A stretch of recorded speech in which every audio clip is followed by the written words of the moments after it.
Da, da, da, da. Da, da, da, da, da, da, da. Da, da, da, da. Da, da, da, da, da, da, da.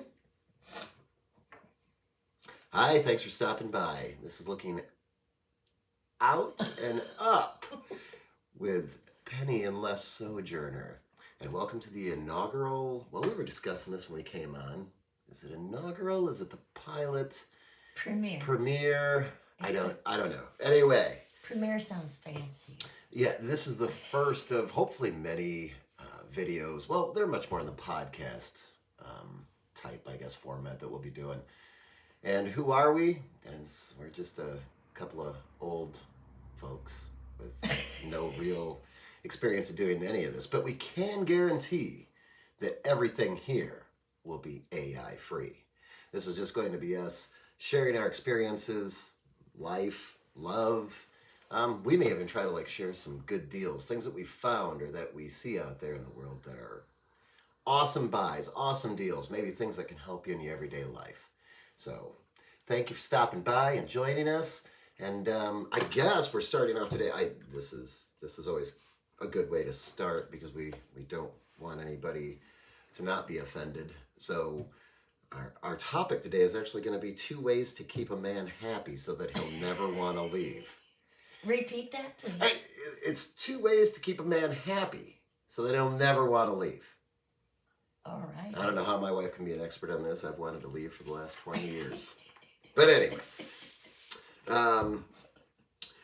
what we're gonna do here is we're gonna talk about. It's very simple. Most people think. I think most women overestimate the complexity of men. Men are actually very, very simple creatures. It doesn't take much to keep a man happy. We're very, very simple. Women are complex, and I think that they kind of, what would you say? They kind of shadow that onto men as though men are complex like women. And we're not. We're very simple creatures. So, Penny. Oh, yes. Wait. Where did we want to start in this? Well,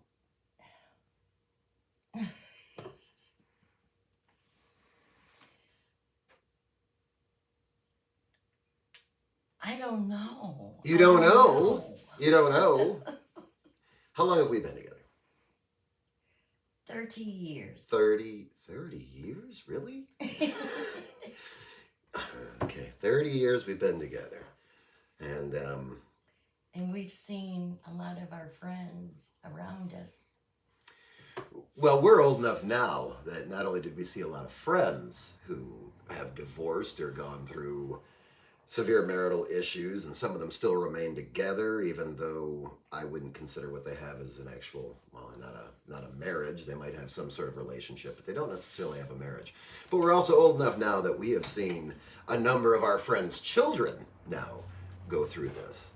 So what we're going to attempt to do today, in at least somewhat of a fun way, is we're going to try to explain why it is that men tend to get bored or leave relationships.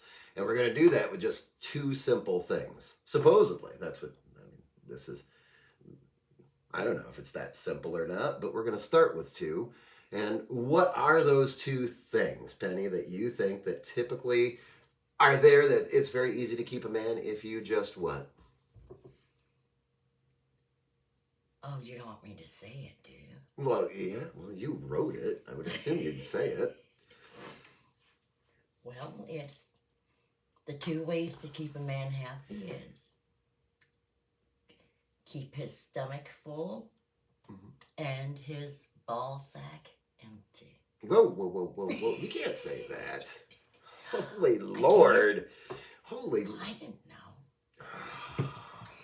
Well, we're probably already banned now, or at least shadow banned. We don't know anything about how this works as far as how the YouTube algorithm is going to present this information or how we get this in front of as many people as what we can. So, yeah, we've got a lot of stories, or at least we'll say secondhand experience with it. Although both of us have been married before, We are each not on our first marriage. This is a second go around or a third go around for the hoes in the audience, for the hoe announcer. Anyway, we've got a couple of different stories here. We've got one that involves Ed and Liv, and the names have been changed to protect the guilty and the innocent.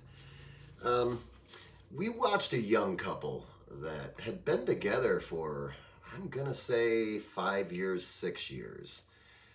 And we watched the young lady. She was always, we would see them intermittently, family get-togethers, stuff like Well, they this. started dating in high school. Oh, yeah.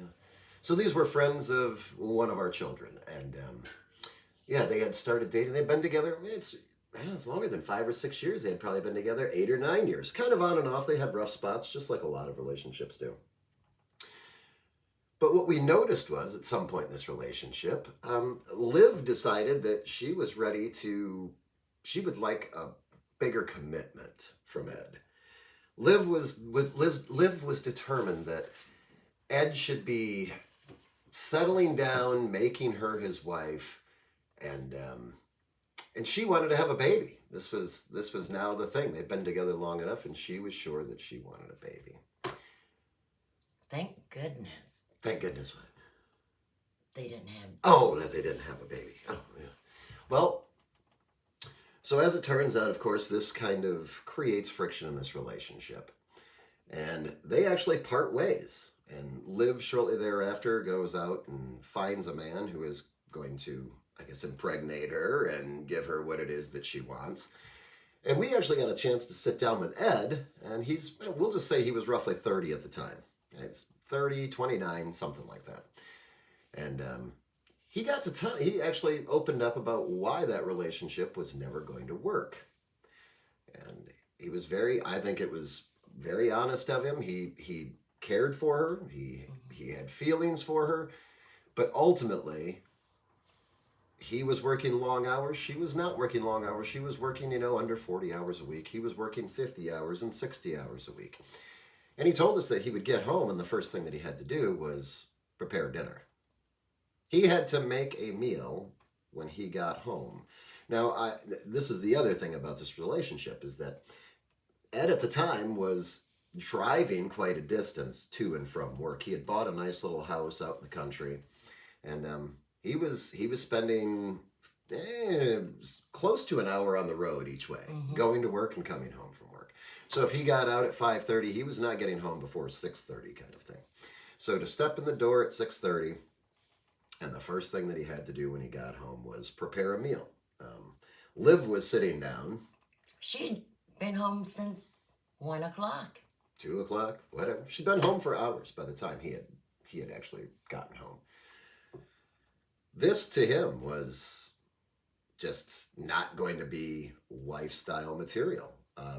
He had no problem where if he had an early day or if he got off from work, he was going to make dinner. He was going to get stuff set up if he got home before she did. But here's the problem, right? He was doing it when he got home later, and not just 10, 15 minutes. And now keep in mind, they don't have any children. They don't have anything else that's really taking up their time. If I remember correctly, he was even doing most of his own laundry. So at this point, she's a roommate who's not paying rent and not putting up anything of any value. Well, I think that's why she was around for so long. She was putting up the sacks. Yeah, well, yeah. So there's that end of it. Now, most people aren't going to share most of that information with you, and it's none of my business. So at the end, who knows how much sex is even being had, right? I don't know. Because here's the funny thing about this. This is true on both sides in a relationship. As the person that you're dating, that you're seeing, becomes complacent and isn't paying the attention or isn't really offering anything. They're sitting on the couch. Attraction goes away, and that goes for men and women. This is not rocket science. I think Penny and I would both agree probably the number one relationship killer is complacency. People not saying I love you, not hugging you when you walk in the door from work, and that's whether it's your wife or whether it's you. Um, Acknowledging that you've gone out of your way to do something. I mean, I make it a point. My wife cooks dinner. We'll just say 95% of the time. We don't really go out to eat. We don't do that type of thing too much. My wife makes dinner, and I try to make a point every evening after dinner is done to say thank you. We don't want to get complacent in what people are doing for us. My wife thanks me when I get home from work and thanks me for spending, and she tells me she missed me while I was at work. These are simple things. This is not rocket science. This is actually, this is, this is relationship 101, folks. If you're not going to spend, or if you're not going to take the time to say thank you, and you're not going to take the time to say I love you, and you're not going to take the time to make your wife or feel attractive, or your relationship is probably doomed. But you can doom it even faster by, as a woman, you can doom it even faster by simply not cooking and not having sex. Using sex as a weapon is going to be, I mean, this is just not acceptable in any relationship. It's not acceptable for a man to do it to a woman, and it's certainly not acceptable for a woman to do it to a man. So anyway, what this led to is, I don't think Ed has really been in a serious relationship since. I think it's kind of soured him on women, the amount of time that he spent in that relationship. And even though he would bring these things up and ask for change, and Ed is not a, I don't know how to explain. He's a nice guy. He's soft spoken. He's very easygoing. I'm sure that really, if he had ever said anything, knowing Liv the way I do, that it would have just simply been brushed off. It probably wouldn't. Not a whole lot of attention would have been paid to it anyway. But anyway, Liv has moved on. Like I say, she's found what she wanted, and Ed, meanwhile, is kind of, can't say he's gone gay, but I don't know. Like I say, that's not that that's shared with me, but he certainly has less interest in women, I would say, at this point than he did prior to this relationship or going into this relationship. I have... And so they were together under the 7 years, you would say. So I don't know. You know, you said high itch. school. I think they made it past the 7-year itch. But the 7-year itch is not a, set in stone. I would say, yeah, they probably got close to around the 7-year itch, but I don't think that their relationship was suffering from the 7-year itch. I don't believe that Ed was actively pursuing a new, fresh piece of Poonie. I think that he was.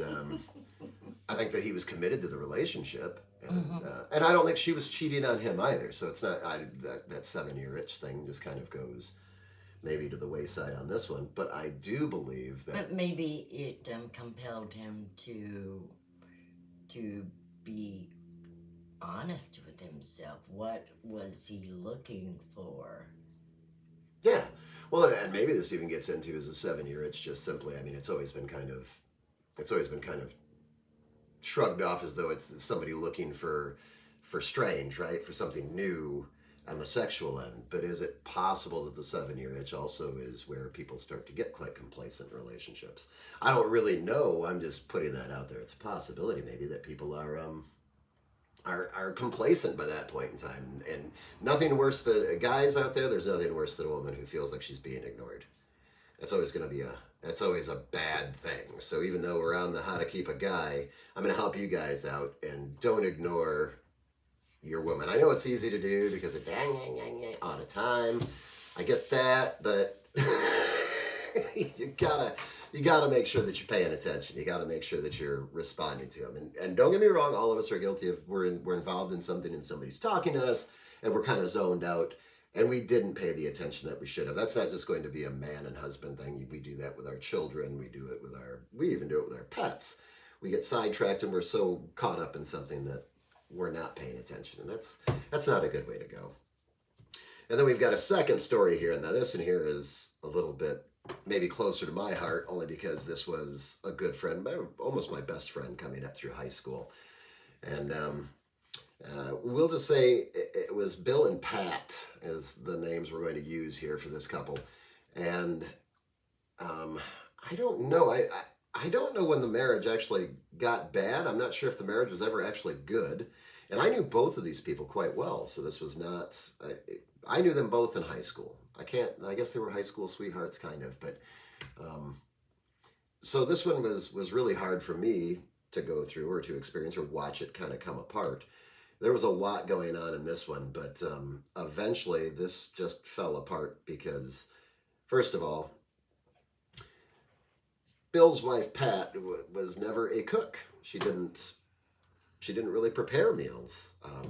Everything was either coming out of a frozen, it was a frozen thing like a Stouffer's dinner, or it was Hamburger Helper, or it was something like that. Or There was fast food. a lot of fast food being consumed. Restaurant meals. Yeah, and so that was kind of it was kind of a sign from the beginning, but I think that Bill was not really all that concerned about that early on.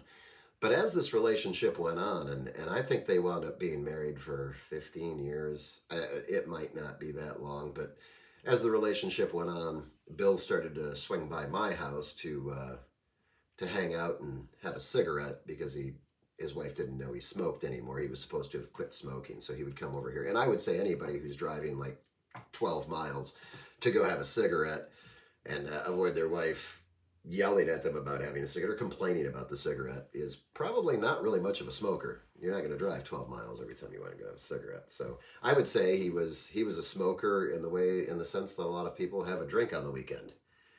It's not like he was smoking, but he had to hide that from his wife. And that I remember that this is years before they even broke up.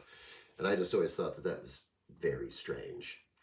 But as this relationship goes on and I'm spending more and more time with Bill, or spending time with Bill, he's making it perfectly clear that Pat is now withholding sex from him. He's not having sex on any kind of regular. This Even is irregular. yeah. Well, maybe he's getting something on his birthday, or who knows. I mean, like I say, I don't like to get into people's business that much, but he was very clear that the sex and that the attraction was pretty much gone. And this is the funny thing, right? If you withhold it from a man long enough, you actually become unattractive to him. I'm just going to say that there's such a thing as, like, the whole relationship thing, you're keeping it from him while you're dating, and you're keeping him on the hook, and he's wanting it more and more. I understand that, but now you're married. You've been in a relationship for years, even if you're not married, but you've been in a relationship for a long time. I think men, being as simple as they are, they just start to see that as, the withholding of sex as being just kind of evil. She's not a good person because she's doing this. And I'm not saying they're thinking that consciously. I think subconsciously that kind of bleeds in. Men all of a sudden just start to think, well, it's just not very nice. It's the equivalent. The lack of attraction, the man feeling that his wife has no attraction for him, is the equivalent of a man coming home and telling his wife daily that she's dumb. It's almost that bad. Men want to feel as though they are, attractive to their wife. That their wife. I mean, ladies out there, I'll tell you right now, when your man comes home, try to put your hands on him. You don't have to grab him in the crotch or nothing, but it's nice that you walk up to him, put your hands on him, and hug him, do something like that. Like I say, everybody thinks sex is just simply the act, right? But sex is really kind of a lot more. It's physical affection. Yeah, absolutely. Yeah, I mean, this gets back to one of those weird tangents that we tend to go off on when we're having discussions. It would be the equivalent of a woman spotting her husband at the bar. She walks in because he hasn't gotten home yet, and he's over in the corner, and he's rubbing his arm on. He's rubbing this woman's arm, or he's rubbing her back, and they may not have had any actual sex in their little fray here at this point. But I think the wife would probably take that as he's cheating, right? And even if that's only as far as it went, there's probably the feeling that she's been cheated on, right? I mean, I think that's fair to say. So anyway, this relationship goes. Well, he started making comments to her, like she's too heavy to get on the motorcycle. Mm. Yeah, she had gained weight, but I got news for guys. Most of us, guys included, most of us as we get older are going to put on some weight. But yeah, that was another thing. And I mean, I would be so upset if you said anything like that to me. but don't you think at that point it was more of a dig? Don't you think he was already being denied and he was just being I don't know, what do you want to say? He was just lashing out because I think honestly had she been having sex with him this whole time, I don't think that those types of there's such a thing as having a discussion with your wife because you think she's getting too heavy. It's no different than a wife saying something to her husband because he's getting too heavy. You should be able to do that in a relationship, but yeah, saying that you're gonna weigh down the bike, baby. You're gonna be, I can't drag you as, what the hell? I'm gonna have to go out and get a trike with a half-ton axle in the back.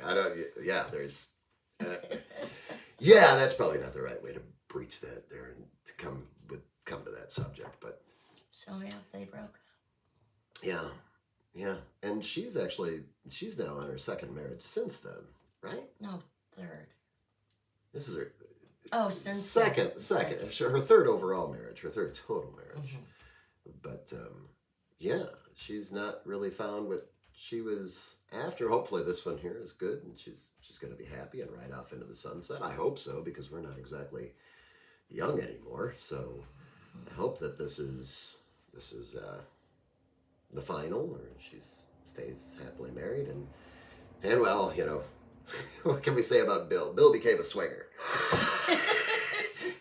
No lie. That's just the story just gets weirder and weirder as it goes off. And actually, I don't even see Bill anymore. I haven't seen Bill in a number of years. I think I was invited to their daughter's open house at her graduation. And Bill didn't even approach or say hello or thank me for coming or thank my wife for... he did, I guess he approached you and he couldn't remember your name. Or he pretended though he couldn't remember your name. Just very strange. Just strange how that whole thing turned out. And our final one here, and this is just showing that we've got 3 different generations going on here, because this is actually a good friend of my parents. This third one is Frank and Mary. And they were married for over 30 years. And here we go, right? Frank was the breadwinner, the primary breadwinner. Mary had a job, but Frank was the guy making, the $100,000 plus a year at this stage or whatever, and he's making good money. And their relationship falls into, well, not only does Mary not really want to have sex with him, but Mary doesn't cook. Mary does, I'm not sure what Mary did. And to watch that go on, he actually left. Frank leaves Mary for a woman who is considerably younger than his wife. Frank at this time we're just going to say he's 55. He's probably closer to 60. I don't know. I won't. And he, this is the guy who leaves his wife for the 30-something or something like that. Now, was the relationship salvageable? I don't know. Here again, you never know the inner workings of all of this. But the point of the matter is that he had stuck with it. They had children, and he had stuck with it. But at the end of it, it was a loveless marriage and a non-eating There's marriage. Absence of quality relationship. Yeah, at the very least, I would say. I mean, if you weren't cooking and you weren't putting out, down the road you go. That's how that goes, folks. I don't know why a guy. Well, I guess I do. I guess you could be impotent or something, and maybe. And I will say this, folks. I'm going to warn all of you, especially you 30-somethings who actually have made it this far. I'm going to tell you right now that as you go on, sex remains important in a relationship, but it starts to take a backseat to the friendship that you actually build. And how do we build friendships? Well, we build friendships by give and take. We build friendships because we help the other partner. We listen to the other partner. We offer solace to the other partner. That's how relationships are built. It's not just this was an oversimplification. Just say it's keep his balls empty, keep him fed, whatever. But You better be building something more than just. I have friends like this that that are in their 60s that are still, the relationship is still pretty much, it's still orbiting. It's still orbiting around sex as the main focus of that relationship. And I can tell you, folks, that that's probably when you get old enough and you need your ass wiped, or somebody's got to help you up and down the stairs, or do things that just, there is no more, somebody can't give to you anymore. They're not to the point in their life. They can say I love you, they can do those things, but one of you has slipped and is no longer capable of providing what you did for 30 years, 40 years. You better hope your relationship is built on more than sex. That's all I can say. I hope it's built on more than just sexual attraction and sexual fulfillment. It's not going to be a good road when that no longer is working for either one of those two people, whether it's the man or the woman. So build a relationship around a little bit more than that. But you think well, not you think, you are here to, you're willing to offer a solution. I mean, it's, you say you've got a solution to this problem. My wife has got a solution to every problem. If you guys are married, you probably know exactly what I'm saying. My wife has a solution for everything. So, what is that solution that you have? Well, if we accept the laws of nature, if we look around and observe nature, we can see the main reasons why a male would leave its mate. And we can also see the solutions to why a mate would stay. Mm-hmm. Okay. Okay. The number one solution, well, the number one reason why a male would leave his mate is limited resources of food. Mm. So if we go back and we look at all... Yeah, I verified that earlier. I said if you weren't cooking, and you weren't putting out, you'd be down the road. So, and I'm a pretty patient guy. So, I mean, hey, I'm just telling you right now, that would be It's limited resources of food. Yeah, we want to procreate. Well, you look in nature. Think of, I don't know. Well, you better know something. You got the solution.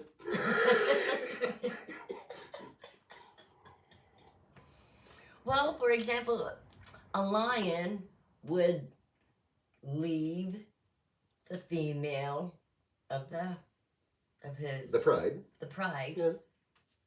In search of food. If she's not willing to get her butt up. Mm-hmm. And that's a good one because, you know, the female lions do like 90% of the hunting, right?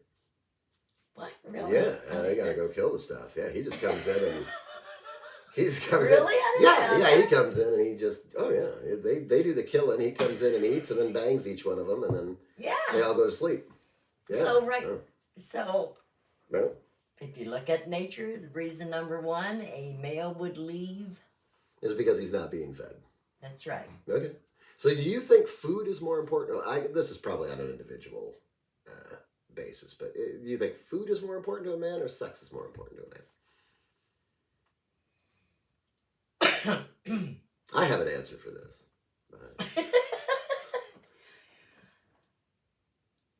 Well, I think it depends on what stage you're in. I was actually just going to say that, yeah. Really? Yeah, definitely when a man is 25 and 26, I'm going to say the sex way overrules the food. A man would starve himself for 3 days to keep having sex, right? That certainly changes for most people by the time they're in their late 40s, 50s, whatever. That certainly starts to taper off. But I think what people undersell on both of these things, and it's funny, you know, this is just how women think, right? This is how women's brains work, and it's wonderful. But as men, we have to learn to accept that. These are both something that a woman is doing out of love. They should be. A woman is having sex with you because she loves you. A woman is cooking for you, and in the future, your children, if you're going to have children. They're displays of affection. That's exactly right. That's, I guess, what I was looking to say. Yeah, displays of affection. Yeah, And don't ever underestimate them, ladies. They are more important than what you would ever think. Now, as we go on, we're gonna hopefully we get subscribe and all that, and hit the like button and all of that stuff. But as we go on with this, hopefully we can actually share some other tidbits and how this all kind of fits into having a happy relationship. And this is not going to be a channel that's just relationship advice. So don't think that. We're going to attack. We're going to cover. What are we going to say? Things in the news, issues that are kind of coming up, although we don't like to get too sidetracked by that because we don't think that that's really, in the overall scheme of things, my wife likes to say life doesn't get better, you get better. And that's kind of the mantra for the show here. And how can we, with the years of experience we have, we've not just been married for over 30 years, we've had 5 children. We've had ups and downs. We've lived outside of the United States. We've moved back to the United States. We've had children that went through divorce. We've had children that have passed away. There's a lot that's gone on in our lives. And what we really want to do is we want to reach out and hopefully share some tidbits with you guys. And obviously you have to be willing to listen and try to take them and use them to your advantage. And some of what we say you're going to completely disagree with. Some of what we say, we're going to say almost to be contrarian, to get you a little upset, a little riled up, and to think about maybe change your paradigm, how you view the world. And some of the stuff is just going to be said with hopefully the utmost love and respect to everybody out there. And Penny has been big on this, that what we're really kind of doing here is hopefully we're setting up almost an encyclopedia for our great-grandchildren, for progeny that we won't necessarily see or that we won't be around to deal with, but they'll be able to look up grandpa and grandma, great-grandpa and grandma on the internet, if we're not banned from YouTube by that point in time, or how that works. And they will be able to see that their grandparents were out there trying to just at least share little tidbits, and we're not always right, although I usually am. And my wife will vouch. But yeah, thanks for joining us. And like I say, if you guys have any ideas for future episodes, you guys would like to hear us speak on something, and here's a giveaway. So my wife, Penny, is a boomer. I'm a Gen Xer. So we are the people that supposedly are the biggest assholes in the world right now. But maybe some of you folks are interested in our perspective on the younger generation. Like I say, we had 5 children, and we've got how many grandchildren? I mean, I ran out of fingers for this. We got like 7 grandchildren, and to watch the world that they're growing up in kind of slipping away, and to look at the direction that the United States is heading. And I'm not the guy who's going to blame